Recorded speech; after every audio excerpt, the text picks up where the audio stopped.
Hi there, and welcome to Coming Back, a podcast about coming back to life after loss. On today's show, we'll talk about the reality of inherited grief that gets passed on to us from history, society, and our families.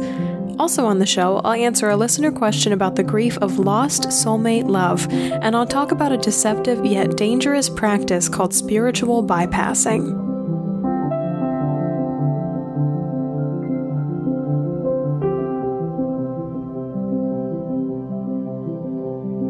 I'm Shelby Forsythia, an intuitive grief guide who gives people the tools, space, and support to come back to life after loss.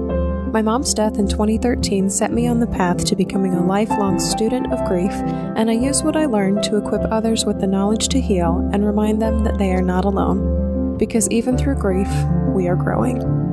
Let's get started.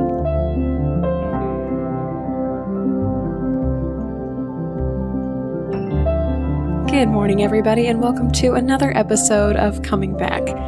Oh, I know it may not be morning where you are, but it's definitely morning here, and I just absolutely love the phrase good morning anyway. So good morning and welcome, and let's jump into today's show. I just wanted to start off by saying it's been so good to see all of you show up to support this show online. In the past week or so, I've had 3 new grief growers join my private Facebook group, The Grief Growers Garden.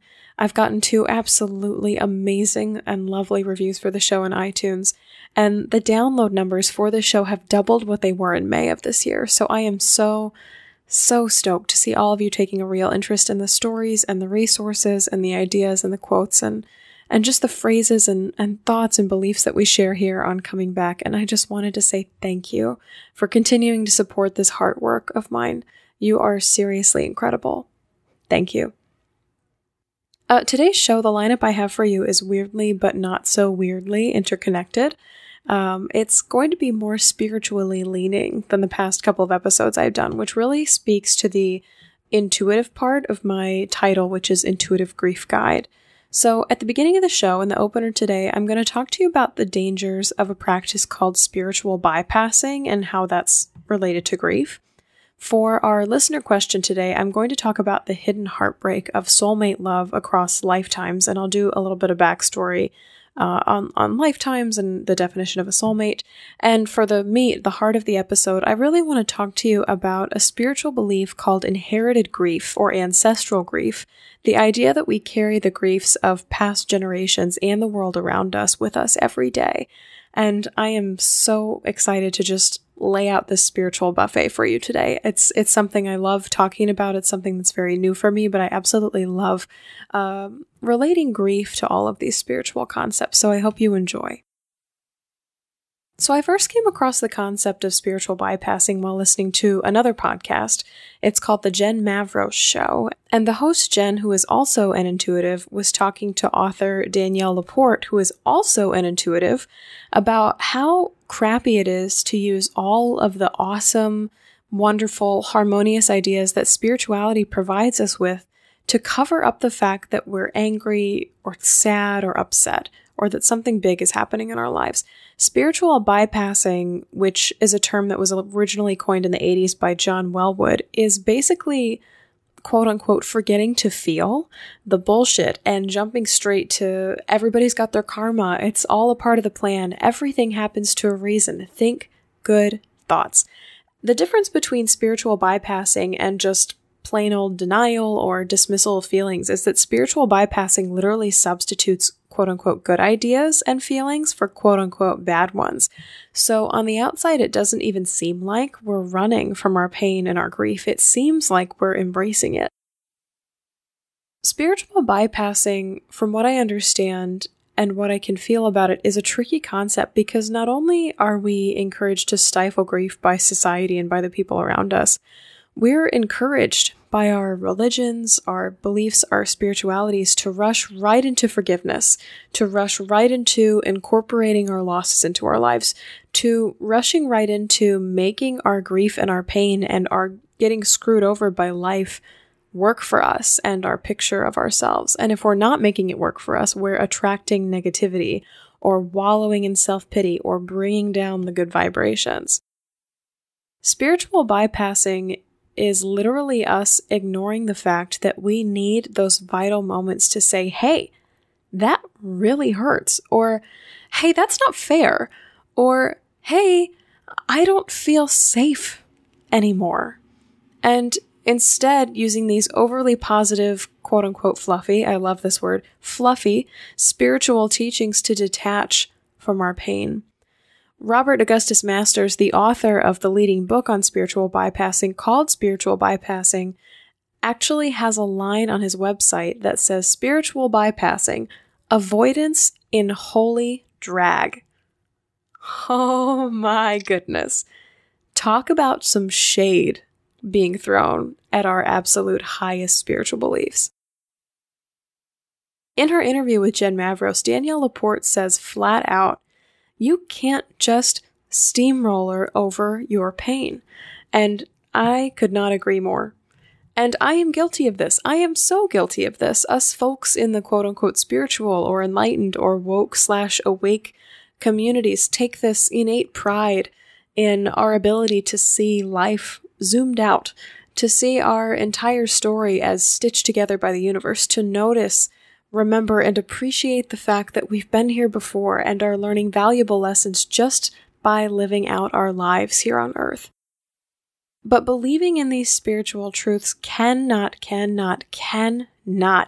keep us from feeling what I have affectionately dubbed the divine dichotomy of grief. That grief is both our darkest experience and our greatest tool for personal transformation. Spiritual bypassing is guilty of enticing us with the growth experience, with the joy and the new life elements of it, but we must honor whatever in us is dying first. And that involves feeling the whole human experience of breaking in half, of crying, of wailing, of that's not fair, of stamping our feet, of screaming at the top of our lungs at the hand that we have been dealt. To do anything else would be a horrible injustice to our spiritual path and to our spirits themselves. So how do we turn off the act of spiritual bypassing? We turn on the awareness of the darkness within us. We turn off the light. In Robert Augustus Masters' words, we engage in a significant depth of psycho-emotional work. We go to therapy.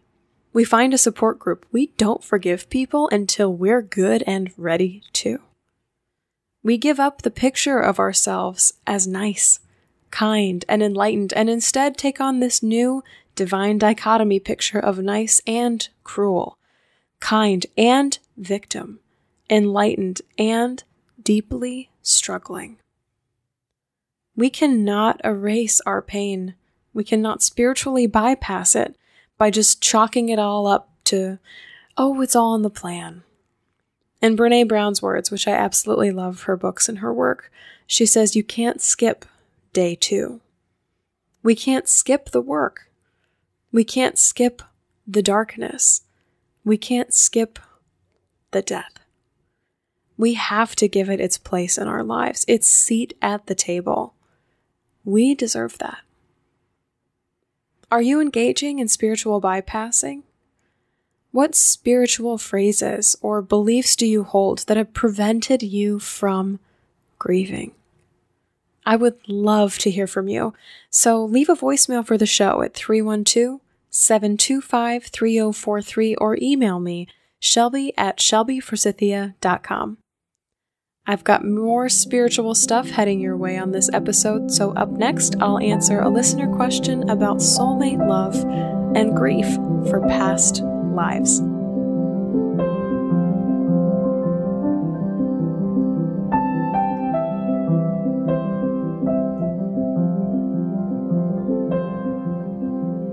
Hey there, Shelby. I was sitting on a rooftop in Baltimore with my friend this weekend, and we got on the subject of grief.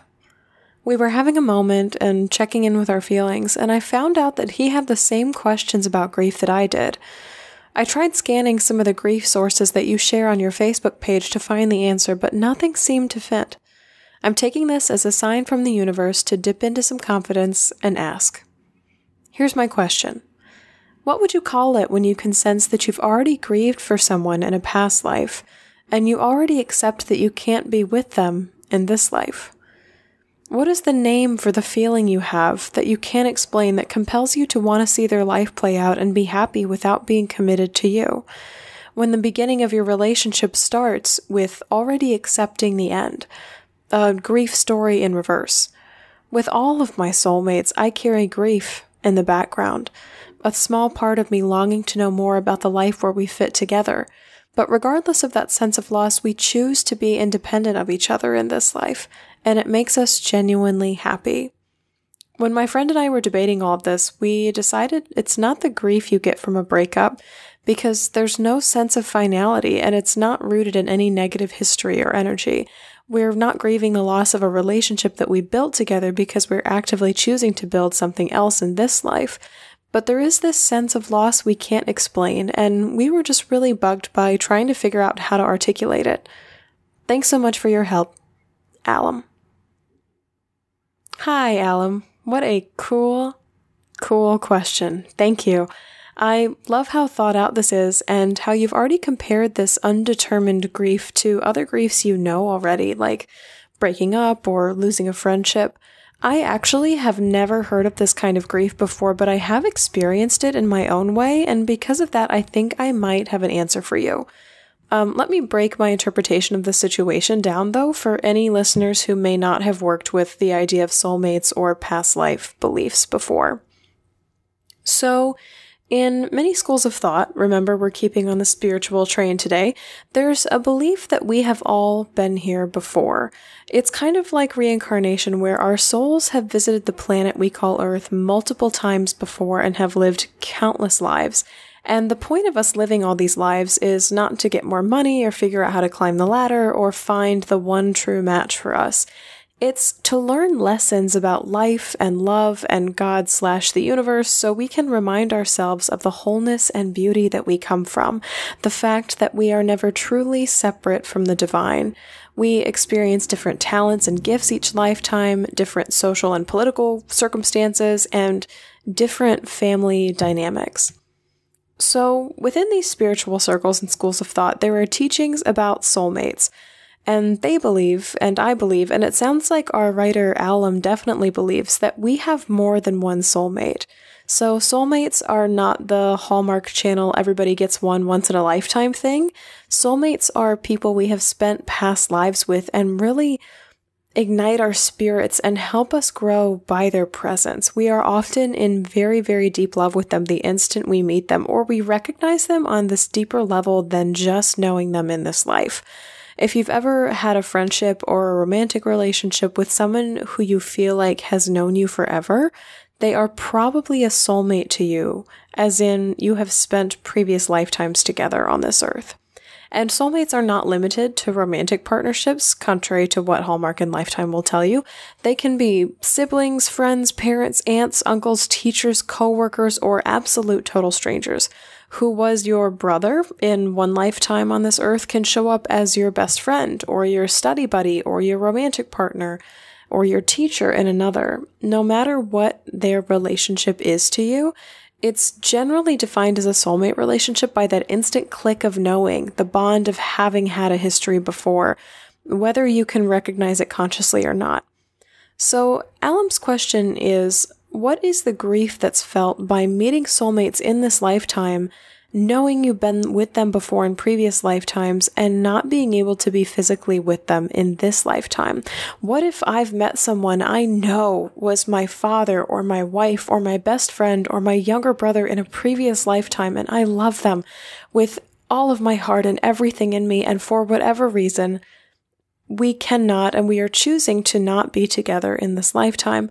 What if we're both happily married to other people, other soulmates? What if they're in another state or another country? What if we're in totally different phases of life?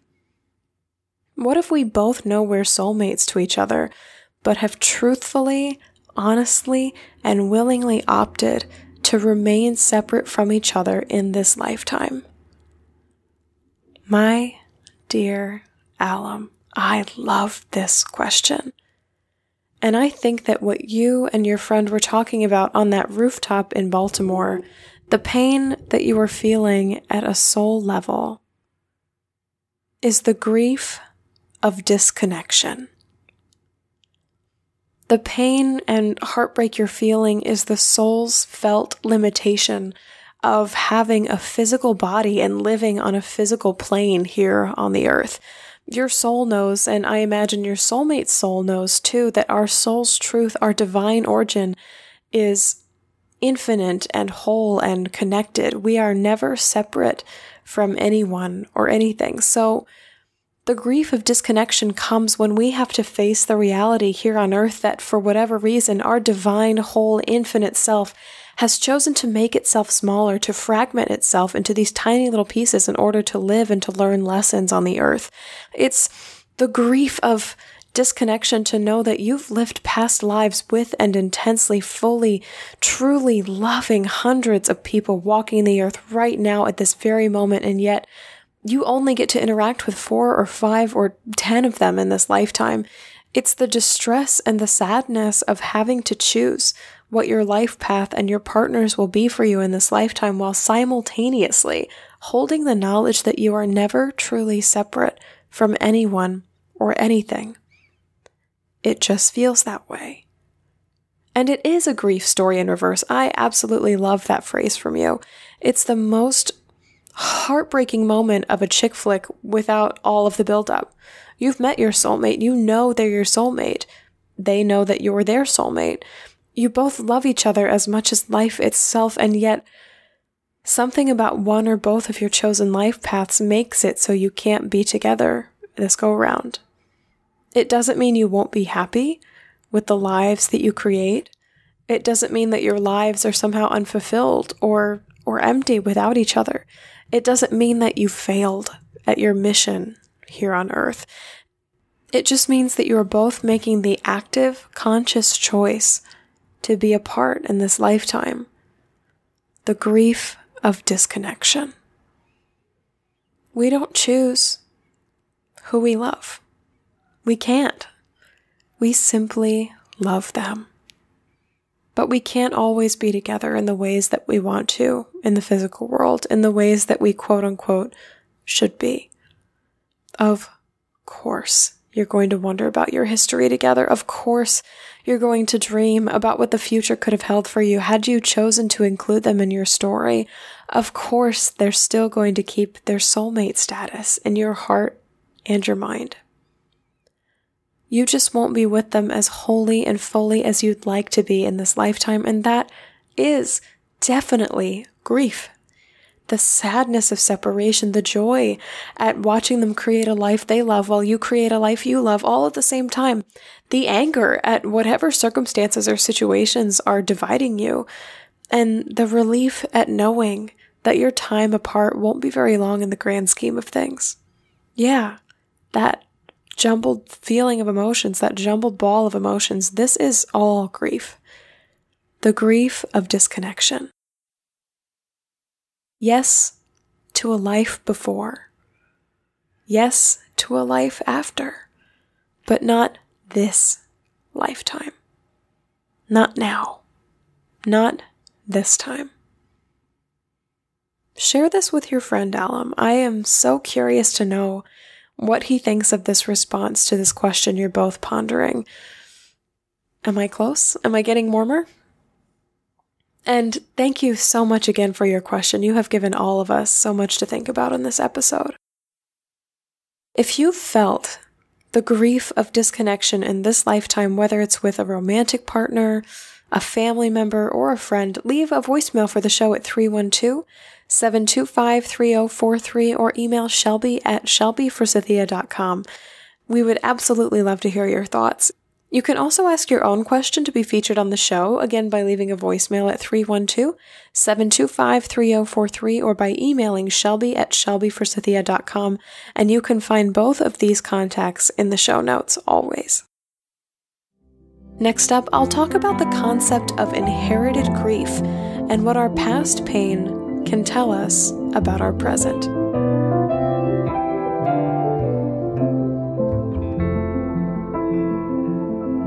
All right, everybody. Ready to jump into another spiritual segment? All right. I want you to think back to your childhood, your growing up story. What stories did your family tell you? What were their pain points? What did you know to be true about them? Was your dad abused as a kid or raised by parents that just weren't so nice? Was your mom 5th out of 8 siblings, so she never got thrown a proper birthday party? Was your grandfather driven into a career he never wanted just to support his family? Was your grandmother sexually assaulted? How about your aunts and uncles or other relatives? Did they lose children, jobs, military status, physical ability? Did they file for bankruptcy? Have their house repossessed? Were they the victims of a national disaster or of a home invasion? Did they always want a girl but ended up with a house full of boys? Did they lose a friend to a horrible tragedy? Did they have a mental illness that went unchecked? Were they addicted to sex, drugs, or alcohol? Were they bullied? Or did they bully someone else? What kind of life was your family dealt? What were their struggles growing up? What did they clue you in on as you were growing up? What did you learn about as you got older? Who told you? What is your family bitter or secretive or judgmental about? What rules did they make for you or your siblings or the rest of your family because of something that happened to them? What did you sense was broken, missing, or difficult in their lives? The griefs they shared with you, the grief of their lives, is the grief you inherit as a member of their family.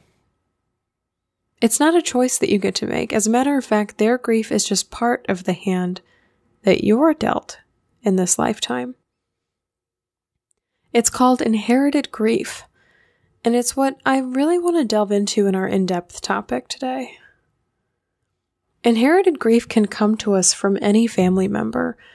It can come at us from the person who actually experienced the loss, or in the form of stories that are handed down from generation to generation. So you can be feeling or facing your dad's grief, or you can be feeling or facing the grief he's telling you about from your great-great-great-great-great-great-grandfather years back. And guess what? Because he's still telling you about it, he's still feeling it. Wild, right? And now you feel it too. His grief becomes your grief, and this chain of inherited grief through time continues. So, is inherited grief a good thing or a bad thing? Should we be running towards it or away from it? And what the heck are we supposed to do with it? Well, that's really hard to say. Because inherited grief is a teacher of sorts. It tells us about our family history, the things that have hurt us or wounded us or divided us, and that information helps us make wiser, better, more informed decisions about our lives in the future. But inherited grief also carries with it pain and stigma and shame and blame and guilt and secrecy and being exploited for dark motives. It informs us in different ways, in ways that can cause us to avoid our pain or scramble to pin it on somebody else or try to busy away our lives to make up for the fact that we've experienced this grief at all. There's this beautiful blog post that I love by Ingrid Kincaid that says, Humans are a species that energetically lives with post-traumatic stress disorder. We may not even realize our wounds, that we're carrying our family's past and our family's grief with us every day, but our souls and our spirits know. The energetic cords of grief are deep and strong, and they affect how we live day to day. They change our lens of the world. They change our experience of the world.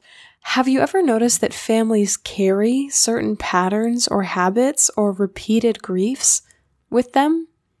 Yeah, that is the energy of inherited grief being passed on. And you don't have to believe in energy or past lives to witness or experience inherited grief. All you have to recognize is that shitty stuff happens to all of us, and it's been happening for years and years and years and years, and that shitty stuff shapes our moral values, our family values, our beliefs, and our mindsets. Everything that is true about your family right now is true because of the experiences, both positive and negative, that your family has carried through the years. And now you carry it too because you are a part of your family, whether you like it or not. Just like DNA, when you're born, you inherit the code that your family has lived by for thousands of years. There is no way to escape inherited grief. And I want to widen my lens on this because I know grief work and psychology and things like that have a tendency to blame everything on childhood, on family, and the environment that you were born into. But inherited grief can come to us from beyond our families as well. We inherit grief from society and from history too. Years and years of slavery and war and power struggles and rebellion and famine and disease and disaster and separation and assimilation and exploitation and servitude and oppression. Anytime that these things have occurred throughout history, even if no one in your immediate lineage has experienced them, you inherit the grief of these experiences because your spirit and your soul, or the spirits and the souls of the other people in your life, your ancestors, have witnessed them. They have been alive to see it, for lack of a better term. And that has an effect on people, whether or not they express it externally or not.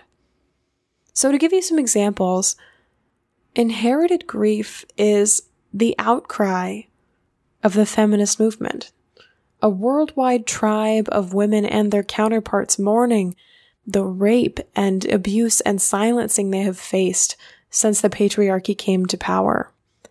Inherited grief is the testimonies of the Jewish community, a group that still fights to this day to prove that the annihilation of their safety in this world on multiple occasions actually happened. Inherited grief is the rampant alcoholism in the Native American community, a people still mourning the loss of their cultures and beliefs and their lands as gentrification reminds them every day of what is gone. Inherited grief is the continued demonstrations of the Black Lives Matter movement, a group not only mourning the lives that they've lost in this lifetime within the last decade, but the hundreds of years of systemic oppression and racism that they've faced.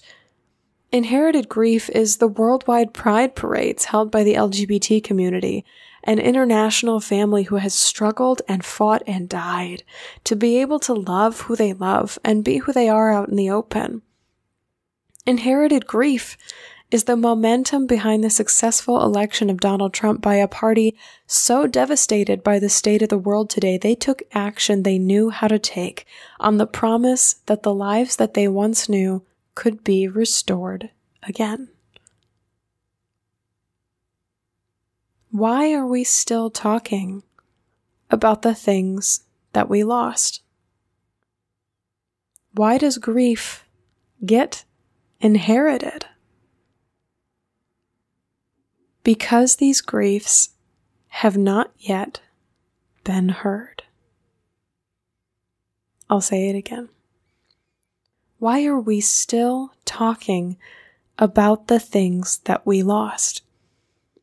Why are we still protesting and marching and drinking and testifying and storytelling and shooting up and writing novels and taking pills and imposing curfews and bombing others and making art and racking up debt and blaming others and screaming at the top of our lungs.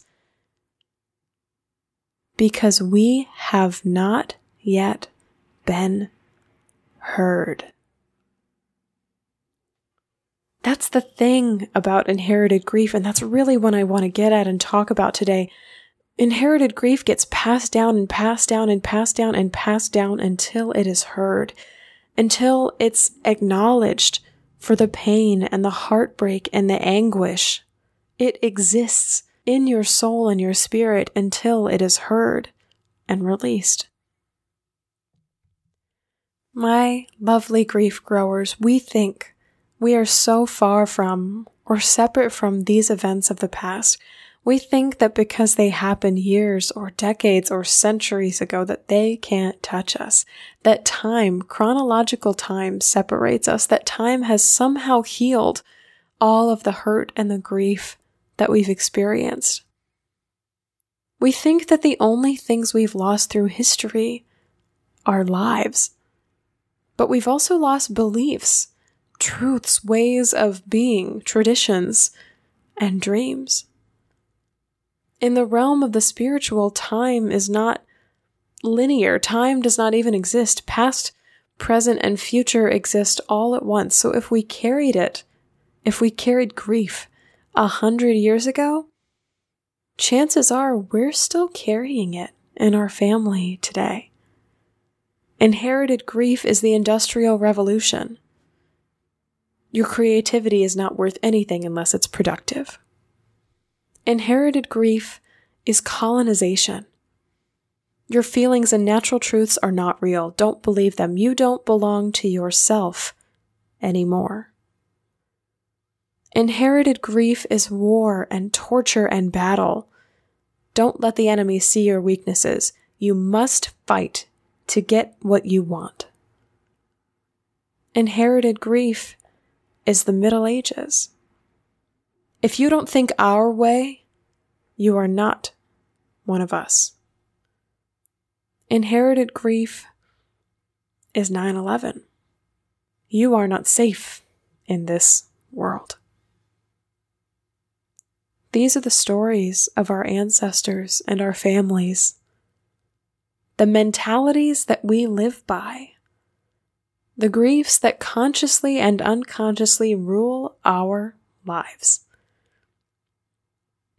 I told you I was going to get real deep and spiritual with you today.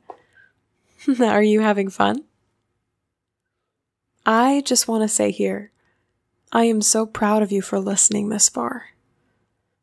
Acknowledging inherited grief is such a big task and can be really, really mind-blowing at first. So take a breath here. Let's just pause for a second. Yeah. Inherited grief is so important in our coming back, especially if the loss we experienced opens the door to seeing a larger pattern of grief and grief beliefs. Thank you for coming on this journey with me today. So going back to inherited grief, what the hell are we supposed to do with it? I've brought you down. I've shown you around. Now I'm going to tell you how to bring it back up. So first, we must recognize and acknowledge our inherited grief story. What mindsets, beliefs, mentalities do you hold that you did not create for yourself? Chances are you have a lot of them, because we operate by other people's sets of rules until we discover that we can create our own. And what pain are you carrying that's not from your personal experience in this lifetime? What did your parents or your grandparents teach you that you're still operating by? What has society or history taught you? Just see it there. See that grief there. Recognize that it exists. Write it down or say it out loud if it helps you. I'm still in the process. I'll use this as an example throughout. I'm still in the process of working a story from my way, way, way, way, way back Native American history, a story I heard about one of my ancestors, who was the son of the chief and head architect for his tribe. The lesson I learned from that life was, if your work is not productive or useful, it will be destroyed. It is worthless. It seemed like such a small moment in this man's life, having his scale model of a new plan for the village trampled by no-nonsense tribal elders who had better things to do. This man, one of my ancestors, was just tinkering in what he loved. He was engaging in the act of play. And instead of being rewarded or even just overlooked for the fact that he was playing, that he was creating, he was punished for creating and for playing without a purpose. Talk about a rooted story, especially in the world today that so values busyness and production over expressive, quote-unquote, pointless play. Yeah, I am still unlearning this story for myself, this grief story that I have inherited. And the first step in unlearning a grief story is acknowledging that it did happen.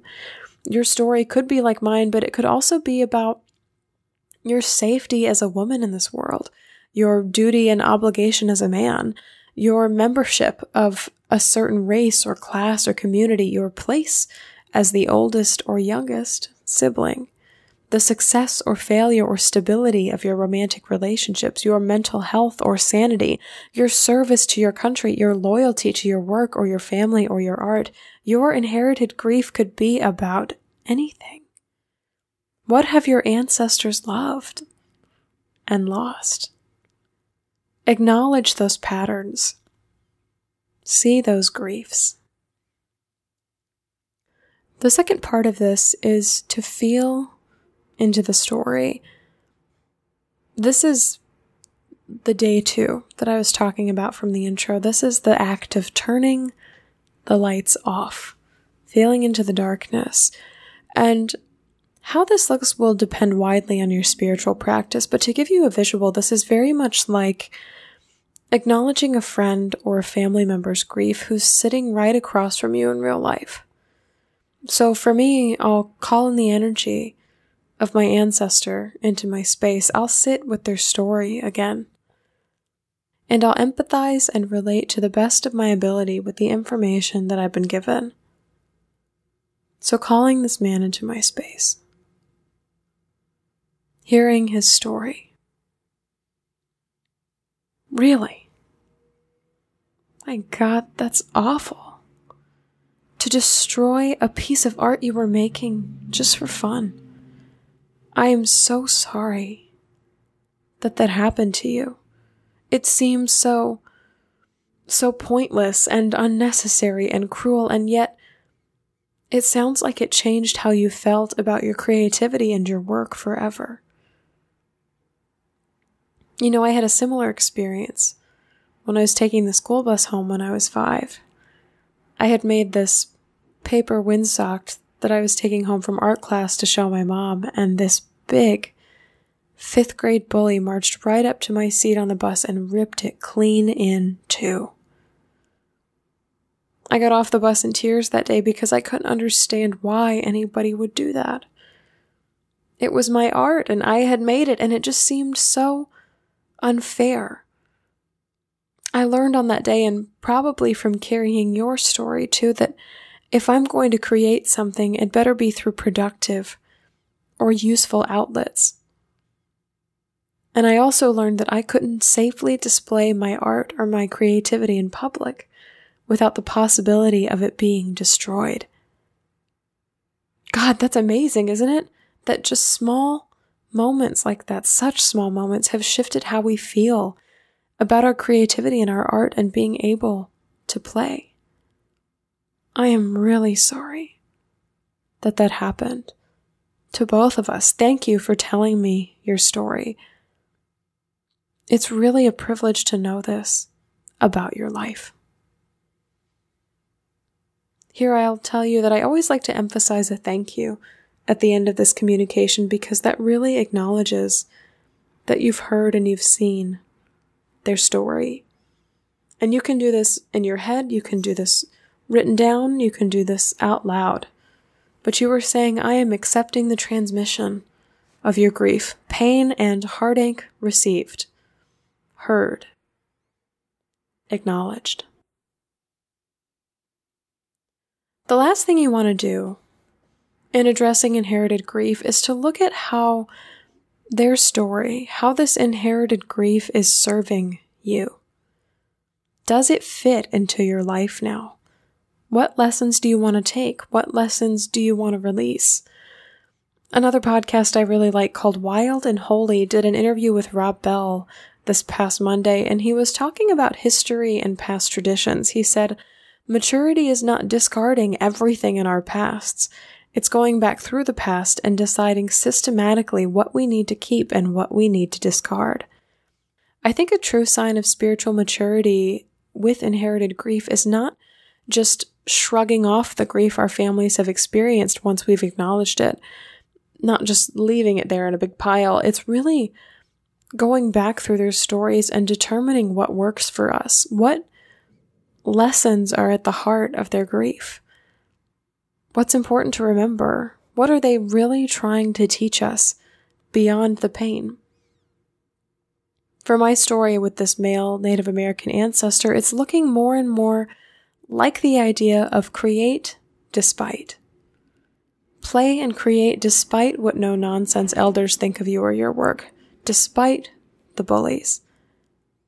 Maybe set up a physical or mental sanctuary, though, where creativity and play is safe and protected and loved and honored for the expression that it is. Whatever you're working on doesn't have to be useful to be important, and it is human nature to want to play.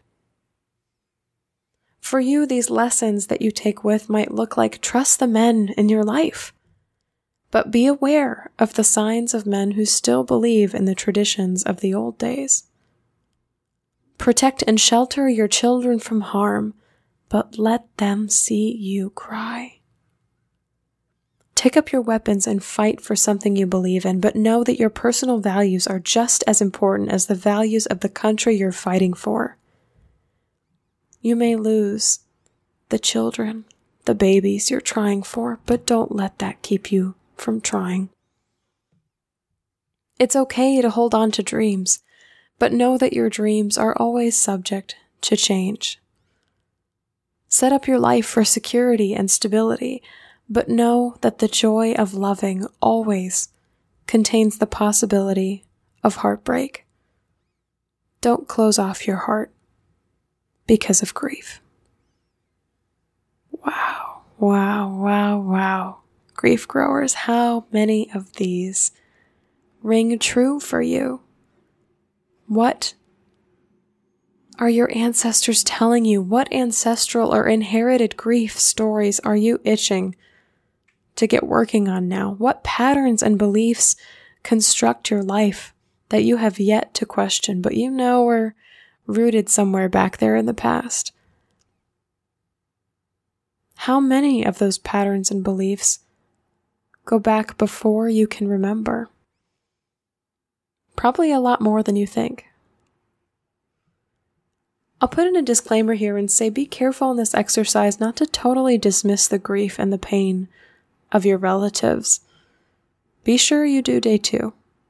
The darkness, turning off the lights, really having a conversation with them in their pain. Be sure in this exercise to acknowledge, feel, and incorporate. All 3 steps. It is the absolute best honor we can offer someone and their stories and their lives. If you don't feel connected to your ancestors or haven't yet picked up on inherited grief stories from your family, I've got a little bit of homework for you. I encourage you to start listening in. Conversations on inherited grief can start as easily as, when I was your age, ... or more subtly as, well, that's just not how we do things in our family. Try for a week in your home environment, whatever that may be, and see what stories reveal themselves to you. What is your family carrying? And after you find out what you're carrying, what can you see and hear in those things you're carrying? What conversations can you have with relatives alive or from previous lives? What can you allow yourself to set down? What can you choose to release? I say on this podcast all the time that even through grief, we are growing, and so much of our growth is about knowing ourselves better, waking up to the stories and the ideas and the griefs that have shaped us so we can actively decide if we want to change our stories. So go deep with me this week. Get a little more spiritual and fluffy and woo-woo than you usually do. Zoom out of your life for a moment and climb one or two branches of your family tree. Notice the unexpressed inherited grief in the world around you, beyond your family. Recognize and say hello to the fact that we have all lost something. And we carry those losses with us every day, whether we like it or not. I would love to know what inherited griefs you discovered, so please, please, please leave me a voicemail at 312-725-3043 or by emailing shelby@shelbyforsythia.com. If you're struggling to make sense of a grief story that's happening in your family, use both of those contact pieces of information. Maybe I can help you a little bit. Thank you so much again for coming on this journey with me today, grief growers. I so appreciate your listening, and I am so glad that your energy is a part of my story.